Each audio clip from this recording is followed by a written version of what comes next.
তিনি নানা ভূমিকায় দীর্ঘদিনের কাউন্সিলর, কলকাতা পুরসভার ডেপুটি মেয়র, 2021-এ প্রথমবার বিধানসভায় যাওয়া। এবারও কাশীপুর বেলগাছিয়া কেন্দ্র থেকে তার উপরে ভরসা রেখেছে দল। প্রথমে চিত্তেশ্বরী মন্দির, তারপর সর্বমঙ্গলা মন্দির, এখানে পুজো দিয়ে প্রচার শুরু করলেন অতীন ঘোষ। মা মাটি মানুষের সরকার নানা রকম প্রতিকূলতা, কেন্দ্রীয় অসহযোগিতা সত্ত্বেও সারা বাংলার যে সামগ্রিক উন্নয়নে কাজ করেছে সেই বিষয়গুলো তুলে ধরব।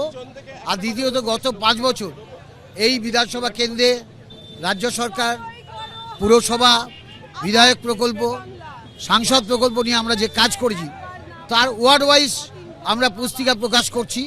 প্রত্যেকটি ওয়ার্ড ওয়াইজ চিত্র তুলে ধরব এবং আগামী 5 বছর কি কাজ করব সেটাও আমরা মানুষের কাছে তুলে ধরব। খুব অল্প বয়সেই কাউন্সিলর, সাধ্যমতো সবার কাজ করে দেওয়ার চেষ্টা করতেন। তাই অল্প দিনেই হয়ে ওঠেন এলাকাবাসীর প্রিয় পাত্র। হুড খোলা গাড়িতে স্ত্রী ও মেয়েকে নিয়ে একেবারে বর্ণাঢ্য প্রচার। দীর্ঘ 38 বছর ধরে দেখছি একই জিনিস।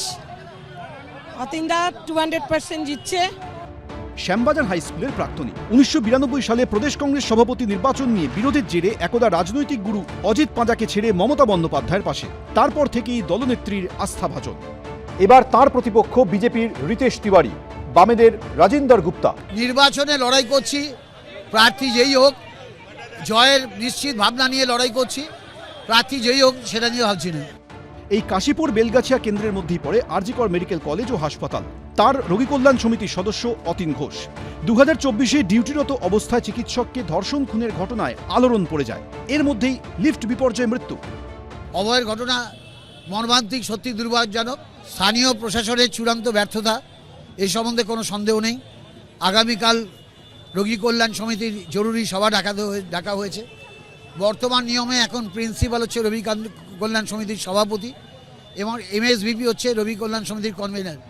কিন্তু গত 2 বছরে আর 1.5 বছর এই কমিটি হয়েছে নতুন নিয়মে রাজ্য সরকারের। সেই কমিটির মাত্র 2টো মিটিং হয়েছে। গত সপ্তাহে আমি জরুরি মিটিং ডাকতে বলেছিলাম, তার মধ্যে এই দুর্ঘটনা। অভয়ের ঘটনার কোনো প্রভাব পড়বে না এই কারণে মনে করি। অভয়ের ঘটনা মর্মান্তিক, সত্যি দুর্ভাগ্যজনক। রাজ্য সরকার দ্রুত ব্যবস্থা নিয়েছিল, কিন্তু পুরো বিষয়টি এখন সিবিআইয়ের হাতে। এবার কি হবে? কাশীপুর বেলগাছিয়া থাকবে অতীন ঘোষের হাতেই, নাকি ভোটের ফলে থাকবে অন্য চমক? উত্তর মিলবে 4 মে। অর্ণব মুখোপাধ্যায়, এবিপি আনন্দ, কলকাতা।